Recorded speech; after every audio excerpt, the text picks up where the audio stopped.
Hi, and welcome back to my Introduction to Expression Web series. In this video, we're going to go ahead and give a basic overview of the main Expression Web window and how to control the different parts of the window, as well as how to create sites inside of Expression Web, how to manage those sites, and to create pages inside of those sites. So let's go ahead and get started. Here you can see Microsoft Expression Web, and this is roughly going to be the way it looks when you open up Expression Web if you don't have a website open. Now, there are several main parts of the Expression Web window, and if you're looking at your Expression Web window and it looks a little bit different than mine, don't let that worry you. You'll see how to control it and how to make it look exactly the way you need. And again, a lot of this is going to be personal preference, how you actually configure your windows. But coming up here to the top, you're going to see we have a number of menus here, and I'm going to be referring to those menus quite often in this video series. And then we have a couple of toolbars below that. And if you've used other, especially Microsoft applications, a lot of these toolbar buttons will be very familiar to you. We're not going to be emphasizing the toolbar so much in this video series. For the most part, I'm going to be telling you to go to the menus just because it's easier to verbally describe going to a menu than it is to describe a button in its position. And then you actually have the main part of the Expression Web window right here. Now, most of the tools and features inside of Microsoft Expression Web are contained in what are called panels. And we actually have three panels open right now. The folder list panel, and then I also have tag properties and CSS properties. We have those two panels that are open as well. You can't see them right now because they're collapsed, but they are open. Now, all the different panels that are available inside of Expression Web can be accessed and turned off and on by going to the Panels menu right up here at the top. And you'll see I have folder list right here, and the very first thing on our panels menu is folder list, and if I click that, it'll disappear. If I want to bring it back up, I can simply click on folder list right there. If I was to go to another panel here, like let's say behaviors, you may see another panel open up inside of your window. Now again, you can turn these panels off by going to the panels menu and just looking for the items that are checked and clicking them. But another way to turn them off is to click the little X right here, and you'll see that closes that panel as well. And again, most of this is just going to be personal preference as far as how you configure your window to work the way you like working. Now, right now I have three panels open: folder list, tag properties, and CSS properties. But you can see right now I can only see the folder list panel. If I want to see tag properties, all I have to do is hover over it. And if I hover over CSS properties, I'll see that. And you can see the name is changing right over here as I hover over these different elements. When I leave the panel, those disappear. If I hover over this and click the little thumbnail right here, I'm sorry, the thumbtack right here, that's going to go ahead and turn that on and lock it in place. I can click on tag properties here and click that little thumbnail, and you'll see that one opens up and stays in place as well. So now I have the three panels open and I can see them all at the same time. If you want to hide these panels or collapse these panels but not turn them off so that they're available to you, you just simply click the little thumbnail here again, and you can see that item went over there. If I click that again, it opens back up. So now I'm back to where I just hover over these two panels to see them, but I can see folder list at all times. And the folder list panel is going to be something we're going to be using in absolutely every video, so I'm going to go ahead and leave that open. But again, if you need more space in your window, you can always click that thumbtack and then just open and close it as feels appropriate to you. So again, how you configure your window is entirely up to you. Just be aware of how you turn panels off and on and how you can make them stay open or collapse as I have them here. And again, since we don't have a website open, you're going to see the folder list right now is completely blank. And then also down here in the lower right hand corner, you're going to see a few more tools that we'll talk about in just a little bit. But that's a basic overview, and actually I need to open up my folder list there because I do want that to stay open. And that's just a basic overview of the Microsoft Expression Web window. Now, and again, don't forget that you can come here to panels and turn things off and on as need be. And this wouldn't be a bad place to come and just explore and try different things out. You can see how they open up. Now, the first thing that you need to learn to do inside of Expression Web is to create new sites and to create pages within those sites. Now, every website is going to be contained inside of its own folder. And that folder is called the local site folder, or some people call it the local root folder. And I'm just going to call it the local folder. And the first thing that we need to do is we need to actually create a local folder to place our new website in. So I'm going to go ahead and minimize Expression Web here, and you can see I'm here on my desktop. I have a few existing folders right here, and again, you can download these from my website. There's the completed version of the project along with all the images and resources that we're going to need inside of the framework. But I'm just simply going to right click here and do new folder and create a new folder, and I'm going to call it Fullerton Sample Site Working Copy. And I put working copy there on it so I could differentiate it from my completed version over here. So it's going to be this folder that we go ahead and place our website inside of. Well, once you have a folder created that you can put your website in, you can bring Microsoft Expression Web back up, and we're going to come here to the Site menu up at the very top. And the Site menu is going to contain all the different commands that you're going to need to use to manage your websites. And you can see the very first option right here is New Site. So we'll go ahead and select that. And I want to go ahead and make sure General is selected here and Empty Site. So General and Empty Site. And the location down here, basically we need to use the Browse option to go find that new folder that we created.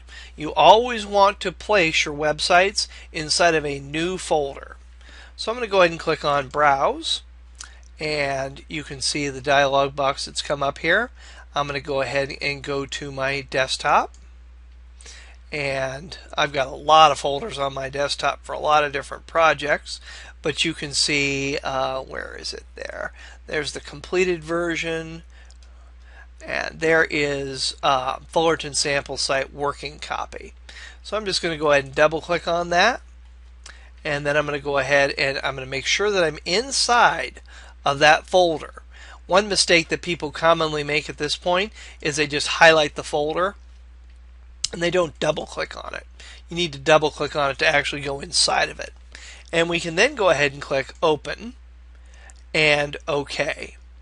And that's going to create a new website inside of that empty folder that you created on your desktop. And you're going to see over here in your folder list panel, you have that very top level folder, which is again usually called the root folder or the local site folder or the local root site folder or something like that.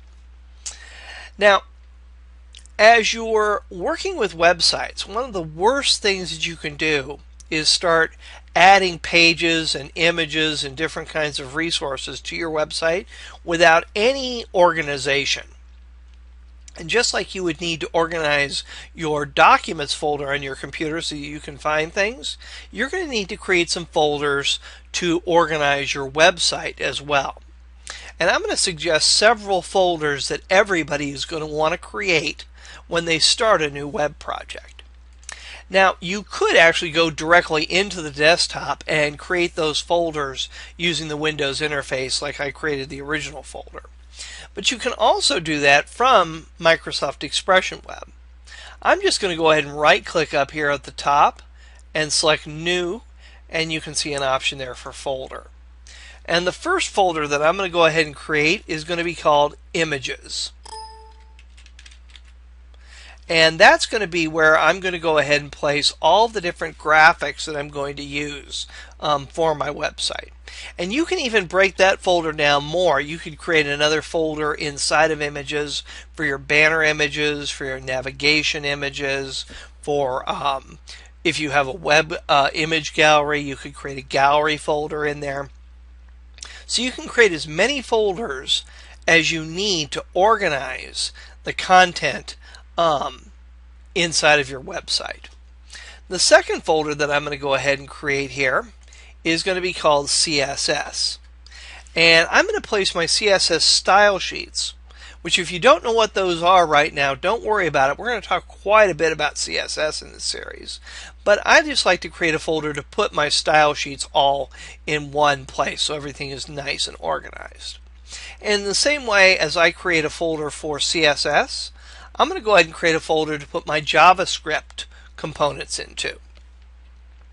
So I'm going to right click again up here, select New and Folder, and JavaScript folders are usually called just JS. Whenever you're inside of a website, if you see a folder called CSS, that's going to be where your CSS style sheets are. If you ever see a folder called JS, chances are that's where all the JavaScript components for a website are going to go inside of. So we went ahead and created an empty site on our desktop, told Dreamweaver to create a website in that empty folder, and now we've gone ahead and created 3 folders to organize the contents of our website.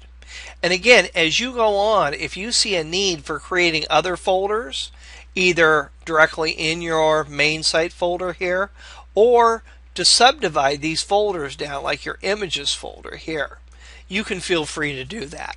A lot of people will create a folder for PDF documents or other types of documents that they add. You're free to, again, create whatever folders you want inside of your website. Now, the next thing we're going to do is we need to create a page inside of our website. And again, you can do that by simply right-clicking here, selecting New, and HTML. Now, HTML is the basic language that we use to create the structure for our web pages. And again, we're going to deal with 3 different languages really in this series. Mainly we're going to deal with HTML and CSS. We're also going to look at a little bit of JavaScript. Not necessarily so much how to write it, but how to use JavaScript. There are 4 different aspects to every website that you create. 4 different aspects to every website.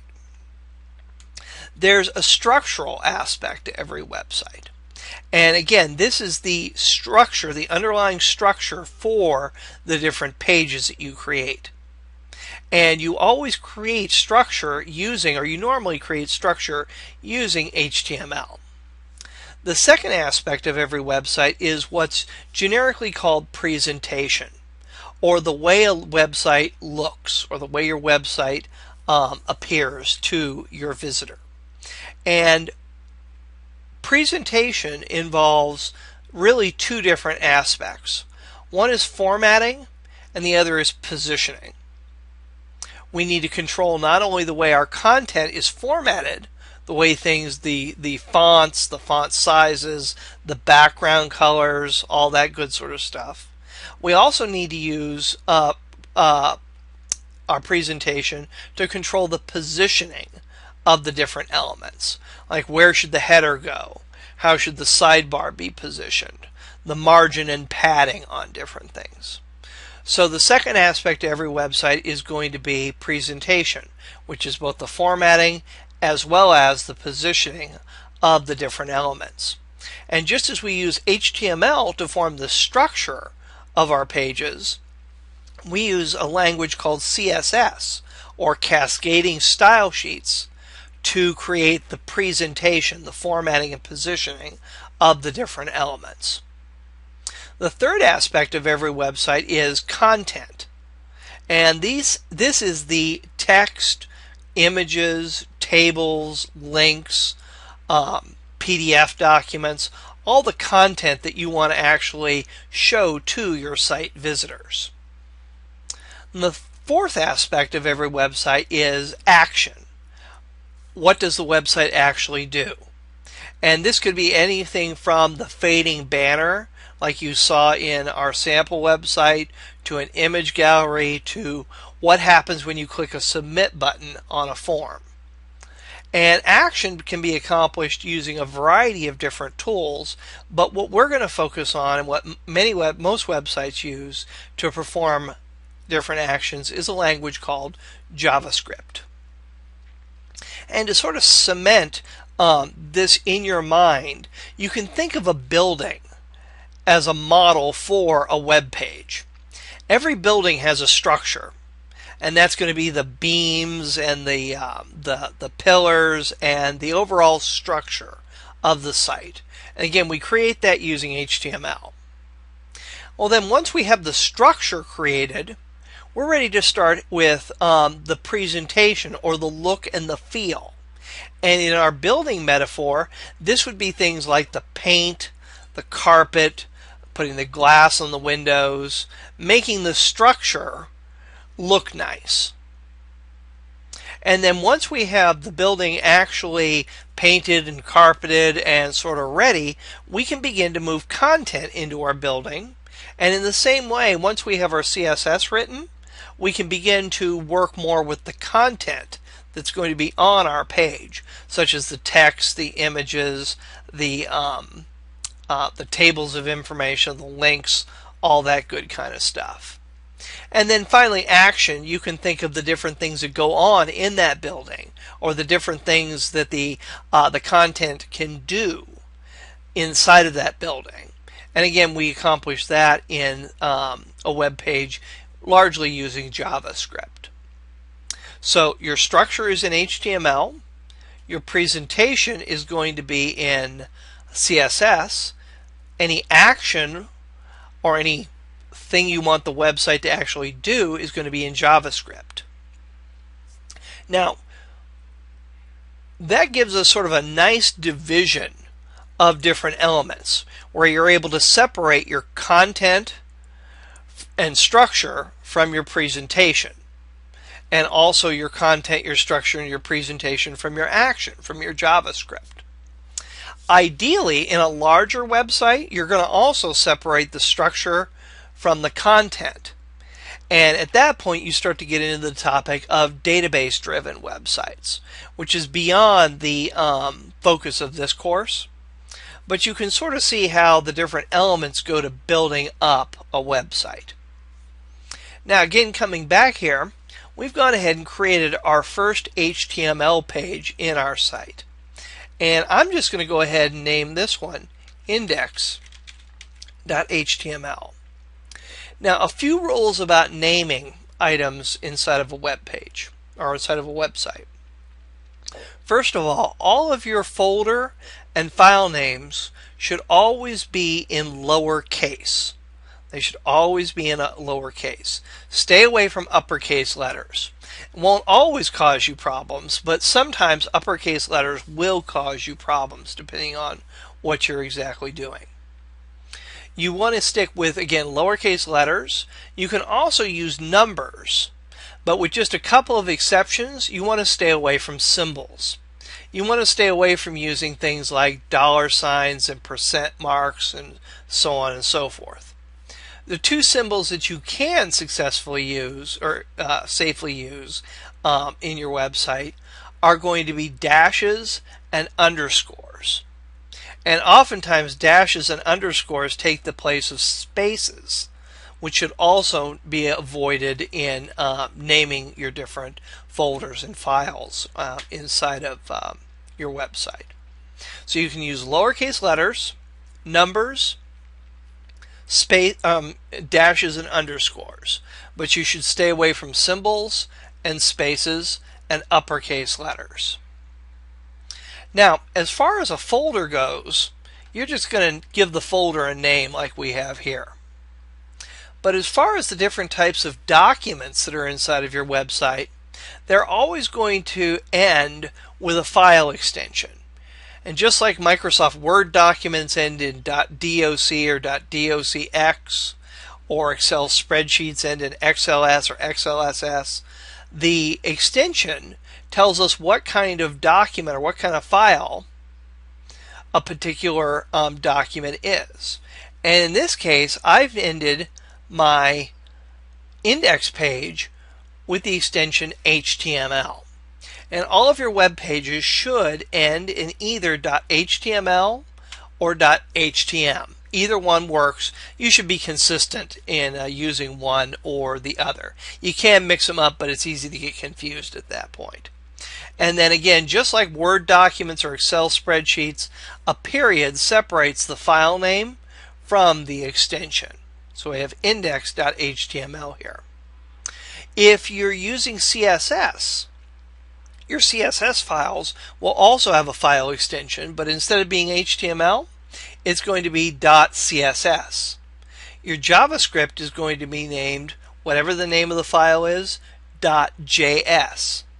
So right now, remember those three file extensions: .html for web pages, .css for cascading style sheets, and .js for your JavaScript files. And remember, only files need the file extension. Your folders will not have any file extensions. And later we're going to talk about images and the different types of image formats that you can use in your website as well. So here we have it. We've gone ahead and we've created a new website inside of Expression Web. We've placed several folders inside of that to get ready for different types of content that we're going to work with. And finally, we created an initial page in your website. Now, one other point before we leave this topic. You can name your web pages whatever you want. You know, I could call a web page bob.html, or I could call it contact.html. But the very first page inside of your website should be your home page. And this is the default page that a browser will open up when it goes to your domain. So in other words, if you go to www.timothytraining.com, what web page initially opens up? And the answer is your home page. The browser knows what the home page is because it is named something very specific. Your home page should be called index.html. On rare occasions, some servers are set up a little bit differently to name a web page something, your home page something a little bit different, like default.html or home.html. But it's a pretty safe bet your home page should be called index.html. Now, when you're finished working with a site, you can simply go to the Site menu and select Close, and that website will close exactly like a Word document might. And this takes a little bit of getting used to, because if you're used to working with Word or Excel, when we go to Open, when we go to Close, we're always going to be going to the File menu. And File actually does have an Open and a Close button, but that's used for opening individual web pages or individual files, or closing individual files. When you want to open an entire site up to work with an entire site, or if you want to close an entire site, you're always going to come here to your Site menu. So keep in mind there's a difference between opening a site and opening up an individual page. And just as we selected New Site from here to create a brand new website inside of that empty folder, if you were to go to File, New here, this lets you create new pages or new folders, but it doesn't let you create new sites. So keep in mind there is a difference between the File menu and the Site menu. Now, we closed our website. If I want to reopen it, very simple. You can go to the Site menu and select Open Site. Now, when you select Open Site, it's going to bring you to this dialog box here. And this is the list of managed sites that you have inside of Expression Web. And again, yours may be empty right now because you haven't begun working with any sites. But you can see I have been working with Expression Web here, specifically on this project, and we do have a number of sites that are here.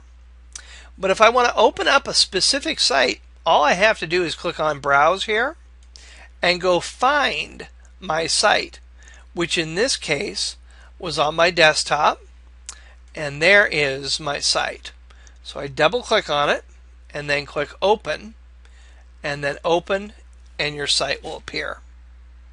And normally, once you've created or opened a site, the site actually will be in that managed sites list right here.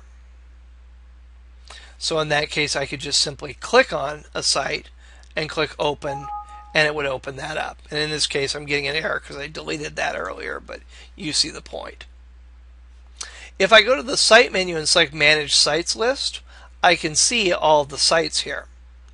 And this first EW website, well, that's actually gone. That doesn't exist anymore. So I can click Remove to remove that site from the list.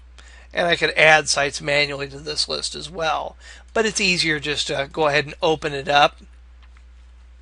And that should add that site to your Managed Sites list. And again, that option is right here where it says Add to Managed Sites List. And you see the little check mark right there. If you were to uncheck that when you opened a site, it wouldn't be added to your site list. But I can go ahead and click on Browse here. And there's my working copy. And open, and my site reappears. So that's, in a nutshell, a basic overview of what websites are and how we manage them with Microsoft Expression Web. In the next video, we're going to go ahead and begin to learn how to add content to our pages. We'll see how to add text, how to add images, how to create links between pages, how to set up tables of information, your basic content types that you're going to see on a web page. So I'll see you in the next video.